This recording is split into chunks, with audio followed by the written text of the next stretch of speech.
DMZ is Call of Duty's newest venture into a different type of game mode. It's an extraction style shooter where to get your weapons and items that you gain while in a game outside of that game, you must survive and extract. If you die, you lose them. But most of the people that I've seen on Twitter don't currently seem to know what they need to be doing on this game mode. So I'm just going to run through it as quickly as I possibly can to explain to you guys how you should be playing DMZ and how you should be approaching it. And the first thing that I've noticed that people seem to not understand is how this entire screen right here works. Your loadout, your small backpack, your armor carrier, your gas mask, your kill streak, and your self-revive. First, we're going to talk about your insured weapon slot. Now, I've been seeing a lot of people who don't understand, but your insured weapon slot is something that you will get back over time. If you die with it, you don't lose it. You lose access to it for a certain period of time. To cut that period of time shorter, you can extract with cash, and it takes time off of that timer. But typically, your insured slot is going to be your best weapon because you can gunsmith it. So I have mine built to be the best it possibly can be. So when I lose this RPK for an hour and a half or whatever the timer is, I'm upset. Now, moving on to the next point of loot that you get is going to be your contraband stash. What you need to know is that any weapon you get in the DMC, even if it's another player's insured weapon like mine, like you find my RPK on the ground and you extract with it, well, that's great. You have a nicely built weapon, but you are not allowed to gunsmith it at all.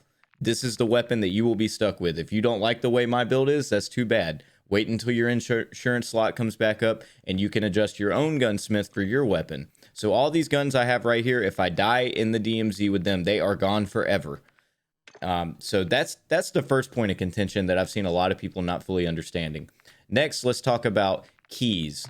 So when you get keys, they're going to give you different locations that you can go to unlock places with high tier loot. Like the US Embassy key is going to be known as a DID zone. Those zones have tons of legendary crates, money, kill streaks, tier 3 armor vest, large backpacks, all of that stuff. That is what you want to go and use for those. Now, the thing is, if you put this in your backpack like I just did, now if I die with this key on me, somebody can take it and it's no longer mine. So it's a risk reward system. Also, most of the keys, such as the Al Mazrah police station key, if I were to load into a game right now and examine it inside of my backpack, it would tell me the quadrant of the map it's on. Like I saw one earlier that says G5. That way, if you've never been there before, you know at least roundabout where you need to go to find these. Next, we're going to look up here at the armor carrier and gas mask and kill streak and self-revive section. That is what you go into the DMZ with. So I've seen a lot of people having issues with doing the chemist or trying to do strongholds because you originally go in with a level 1 plate carrier, which is 1 plate. You will die in like 0.2 seconds to these bots. They're pretty much on veteran difficulty. They do a ton of damage. So you probably want to wait until you have extracted in a previous mission with a tier 2 or a tier 3 plate vest that'll allow your survivability to be much higher. Also, when you extract with a gas mask, you get to keep that for your next raid. Kill streak, you get to keep that for your next raid. Self-revive, you get to keep that for your next raid. Those are the basics you need to know about going in and coming out. Now, earlier I did speak about the gun, your insured slot weapon.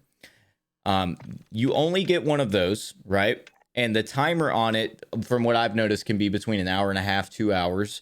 And that timer will only be shortened by extracting with cash. So anything you have in your backpack that is worth money will automatically be turned into cash when you extract. There is no out of game marketplace. And I know that that's bothered a lot of players, that there's not really a player driven economy, but this is the game we have right now. And this is how you need to play it. If you want to get your insured items back faster, you need to make sure that you're extracting with as much cash as possible. You can knock huge chunks up to 30, 40 minutes I've seen off of that timer and get your best weapon and be ready to go again sooner.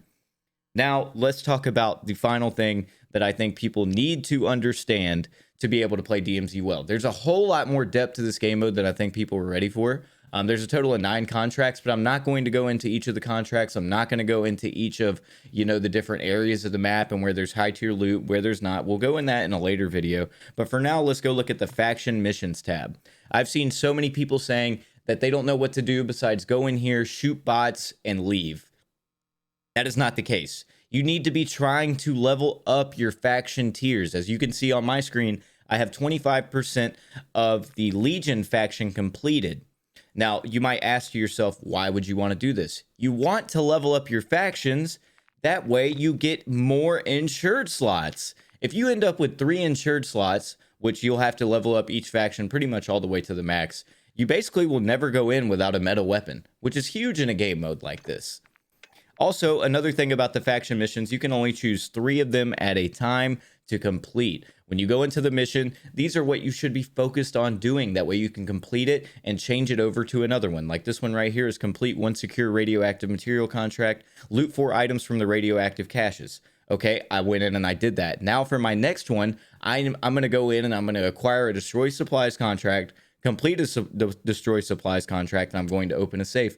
And then I'm going to leave. After you have done enough of them in the Legion category, you will unlock the White Lotus category. After you've done enough of the missions here in the White Lotus category, you will unlock the Black Mouse category. Complete the tier 2 story missions for Legion and the White Lotus factions. So right now I am on tier 2 missions for Legion. Once I complete these, I can move on to the White Lotus and get all these tier 1s done, and then move on and get all the tier 2s done, and then I'll have Black Mouse. Once I level those up even more and get them to where I've completed tier 3 of every faction, I'll unlock my second insured item slot. Once I do it with and get them all to tier 5, I will unlock 3 insured item slots, and I'll now have 2 meta weapons that I can go into every single raid with. Those are the basics of DMZ. I was going to go in and show you guys the map. My game's having a bit of issues right now. I'm sure a lot of people are having issues with Warzone 2 and DMZ right now, but I hope those will get ironed out soon. I will recommend that you do not play this mode solo. I do not think you'll have as good of a time solo at all. Truth be told, these bots hurt really, really bad. And last night we went on like a 5 extraction run where we'd never died.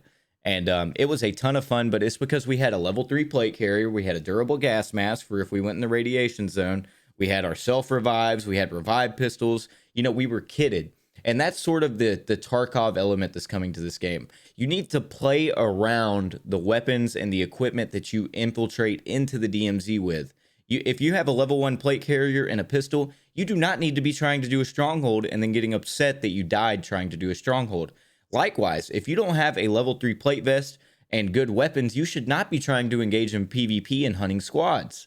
The PvP meta around this game will develop, and as you do these objective-based modes and try to extract, since there's only a total of 3 extractions on the map, you will run into other players PvPing. You will get to steal their stuff, and you will get to take all of their hard work out of the way. If that happens to you, don't be too discouraged. It's literally a part of an extraction-style shooter. You will be able to reobtain everything you had sooner than later. This is the most casual extraction shooter on the market and has a ton of room to improve and grow. And from what I was told in Infinity Ward Studios and from speaking to developers, is that this is only the beginning for this game mode. They are all in on DMZ. So I hope you guys are enjoying it. I hope this video helped you out just a little bit. Peace.